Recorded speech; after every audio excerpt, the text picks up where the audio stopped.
Hello, in front of me I have HUAWEI Watch GT 2 Classic, and I'm gonna show you how to change the watch face on this device.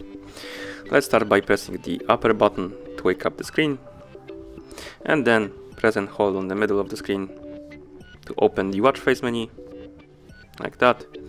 And here you can swipe left or right through the list and tap on the one you like, for example this one,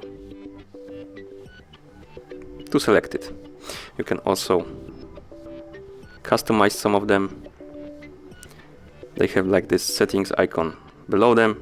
You can tap on it, and here you can select, for example, time zone for, I believe, second watch, right here in the middle. And that's how you change the watch face on this device. Thank you for watching. If you found this video helpful, remember to subscribe to our channel and leave a like on the video.